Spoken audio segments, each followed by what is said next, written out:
এই স্লোগানটা তো পট পরিবর্তনের পরে প্রথম জামাতে উঠেছে যে সব ইসলামী দল এক হইতে হবে। আমাদের কিছু আপনার সরল মনা মানুষে মনে করছে এই তো ইসলাম হয়ে যাবে। জামাতের এই স্লোগান আপনার ইসলামী সমমনা সব দল এক হইতে হবে, এর অর্থই হইল আপনারা সবাই আসেন, আমরা মওদুদ সাহেবের ইসলামের উপরে একটা রাষ্ট্র গঠন করব। সম্মানিত বন্ধুগণ, আল্লাহ তাআলার পক্ষ থেকে মানুষকে সেই বিনয়টাই অবলম্বন করতে বলা হয়েছে। ইবাদুর রহমানিল্লাযীনা ইয়ামশুনা আলাল আরদি হাওনা ওয়া ইযা খাতাবাহুমুল জাহিলুনা ক্বালু সালামা। রহমানের অনুগত বান্দারা জমিনে যখন চলাফেরা করবে তখন তারা বিনয়ের সাথেই চলাফেরা করবে। তবে জীবন চলার পথে বিভিন্ন জায়গায় বিভিন্ন চ্যালেঞ্জ আসবে। কিছু মানুষ তার বিনয়ের পথটাকে রুদ্ধ করে দিতে চাইবে, তার সরল এবং সত্য পথের উপর চলাকে বন্ধ করে দিতে চাইবে, তাকে বিভিন্ন প্রশ্নমানে জর্জরিত করবে, কুতর্কে জড়াবে, তার উপর মিথ্যা অপবাদ আরোপ করবে। এরকম যদি কোথাও কারোর সাথে মোলাকাত হয়ে যায়, প্রথমে বিনয়ের সাথে সহজ সরলভাবে তার সাথে আলাপ হবে। যদি মনে হয় যে সে তো হার মানার লোক না, সে যে কোনো মূল্যে সত্য মিথ্যা হোক সে জিততে আসছে, এই ক্ষেত্রে আল্লাহ তাআলা সমাধান দিয়ে ঔষধ দিয়ে বলছেন, এখানে ঔষধ হলো সালামা, ওর শান্তি কামনা করে এখান থেকে চলে যাওয়া, আল্লাহর দেওয়া মূল্যবান সময়কে নষ্ট না করা। ওলামা হজরত আপনারা চলতে গিয়ে দেখবেন চলাফেরায় যে দিনের ব্যাপারে অনেকেই সেই রকম চ্যালেঞ্জ ছুড়ে দেবে। এই ক্ষেত্রে আল্লাহ তাআলা বলেন নাই যে চ্যালেঞ্জের মোকাবিলায় তুমি আরেকটা শক্ত পাল্টা চ্যালেঞ্জ ছুড়ে দাও, বলেছেন এই ক্ষেত্রে আপনি চলে যান, তার জন্য শান্তি এবং কল্যাণ কামনা করে। হতে পারে আপনার দোয়া তার জন্য বরকতের কারণ হয়ে যাবে, আল্লাহর দরবারে কবুল হয়ে যাবে, সে সত্যকে উপলব্ধি করার জন্য তার দিলের জানালা খুলে যাবে এবং এরপরে হয়তো ওরকম তর্কে সে আপনার সাথে আর জড়াবেই না। আবার যদি তার ভাগ্যে সেরকম হিদায়া না থাকে তাহলে আপনি দিনের পর দিন তার সাথে সময় দিতে পারেন, কিন্তু আপনি জোর করে তাকে হেদায়েত দেওয়ার মালিক আপনি নন। হেদায়েতের এই চাবি আল্লাহ তাআলার হাতে। এই জায়গায় অসহিষ্ণু হওয়ার আমাদের কোনো সুযোগ নেই। আরেকটি কথা না বললেই না হয়, উলামায়ে কেরামের মধ্যে জাতি একটা ইস্পাত কঠিন অক্ষ দেখতে চায়। জাতি চায় যে ইসলামের মৌলিক বিষয়ে, জাতীয় জীবনে প্রয়োজনীয় বিষয়ে উলামায়ে কেরাম ঐক্যবদ্ধ থাকবেন, এটা জাতির প্রত্যাশা। কিন্তু এর ব্যতিক্রম হতে পারে, ব্যতিক্রমকে মেনে নিয়ে সহনশীল হতে হবে।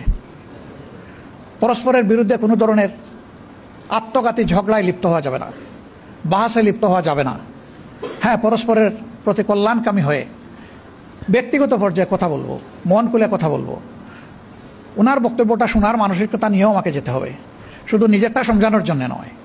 এইভাবে যদি পরস্পরের বক্তব্যের প্রতি আমরা শ্রদ্ধাশীল হই, ইনশাআল্লাহ এই উলামায়ে কেরাম জাতিকে পথ দেখাবেন যেভাবে অতীতে দেখিয়েছেন। আমরা উলামায়ে কেরামের কাছে এটাই আশা করি। আমরা আমাদের বিরাট হক ওনাদের উপর। কোরআন এবং সুন্নাহকে যেভাবে ওনারা ইলমি জগতে ধারণ করেছেন, সমাজের সাধারণ মানুষ এটা করতে পারেনি। আল্লাহ এই যে নিয়ামতটা বিশেষভাবে আপনাদেরকে দান করলেন, এটার শুকরগুজারি তখনই হবে যে এই ইলমকে মানুষের কল্যাণে যখন আপনারা কাজে লাগাবেন। উলামায়ে কেরাম শুধুমাত্র মেহরাবে দাঁড়িয়ে নামাজের ইমামতি করবেন, এটুকু আমার এবং আমাদের প্রত্যাশা নয়। আমরা চাই যিনি নামাজের ইমাম তিনি হবেন সমাজেরও ইমাম। নামাজের ইমামের ইমামতিতে যেমন মসজিদের ভিতরে আল্লাহর বিধান অনুযায়ী নামাজ কায়েম করার কারণে শান্তি প্রতিষ্ঠিত হয়েছে, ঠিক এই মুত্তাকি মানুষগুলা যদি সমাজে নেতৃত্ব দেন তাহলে সমাজেও ইনশাআল্লাহ শান্তি কায়েম হবে। যে মানুষগুলা শুধুমাত্র আল্লাহকে ভয় করে চলবে, জীবনের প্রত্যেকটি ব্যাপারে অধীনস্থ এবং সহকর্মীদের ব্যাপারে ভীত সন্ত্রস্ত থাকবে। আমাকে হুঁশিয়ার করে দেওয়া হয়েছে, কুল্লুকুম রাঈ ওয়া কুল্লুকুম মাসউলুন আলা আন রায়াতিহি আন রাঈ,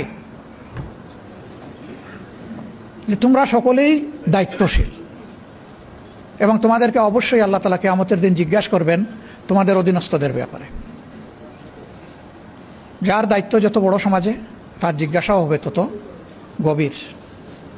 এই ভয় যখন একজন মানুষের অন্তরে থাকবে, একজন ওয়ার্ড মেম্বার থেকে শুরু করে পার্লামেন্ট মেম্বার পর্যন্ত এই চরিত্রের মানুষ যদি দেশের নেতৃত্বে আসেন, তাহলে আলহামদুলিল্লাহ আমরা যে মানবিক সমাজ আশা করি সেই সমাজ প্রতিষ্ঠিত হওয়া সম্ভব। এর বাইরে গিয়ে জ্ঞান বিজ্ঞান দুনিয়াবী যোগ্যতায় পারদর্শী দক্ষ লোকেরা সমাজ পরিচালনা করলে এবং তাদের অন্তরে সেই জবাবদিহির ভয় না থাকলে কি হয় তা তো আমরা দেখছি, নতুন করে তো দেখার কিছু নেই। আমার বলতে কোনো দ্বিধা নেই, শিক্ষিত সমাজের সকলে নয়, কিন্তু শিক্ষিত সমাজের একটা অংশের মানুষ যে ক্ষতি জাতির করে সারা সাধারণ দেশবাসী কোটি কোটি মিলেও সেই ক্ষতি জাতির করতে পারে না, এই যোগ্যতা তাদের নাই। কলমের কুচায় একজন মানুষের জাতির কিসমত যেভাবে ধসে পড়ে, 1 কোটি মানুষ একত্রিত হয়েও সেই ক্ষতিটা করতে পারবে না। এই ক্ষেত্রেও উলামায়ে কেরামের বিশেষ দায়িত্ব রয়েছে জাতিকে জাগ্রত করার, সতর্ক করার। আপনারা সেই খেদমত আঞ্জাম দিবেন আমরা আপনাদের কাছে আশা করি। কোরআনের আলোকে কোরআনের গল্পই মানুষের জন্য যথেষ্ট। এখানে আহসানুল কাসাস আছে, সুন্দর সুন্দর জীবন ঘনিষ্ঠ গল্প আছে। এই গল্পগুলো মানবজাতির জন্য আল্লাহর পক্ষ থেকে নিয়ামত হিসেবে উপহার, যে এইরকমই অতীতে মানুষগুলোর সাথে আল্লাহ তাআলা হয় তার রহমত বর্ষণ করে সাহায্য করেছেন, অথবা তাদের দুর্বৃত্তপনার কারণে আল্লাহ তাআলা তাদেরকে শায়েস্তা করেছেন। এটি যথেষ্ট, এর বাইরে আর কোনো গল্প আমাদের আনার প্রয়োজন নেই। এটি যথেষ্ট। সারা জিন্দেগি এই গল্পগুলো বললেও ওই গল্পের যে হাকিকত এটা আমরা শেষ করতে পারবো না উপলব্ধি করে। এটা একটা কন্টিনিউয়াস প্রসেস। আল্লাহ তাআলা আমাদেরকে তৌফিক দান করুন।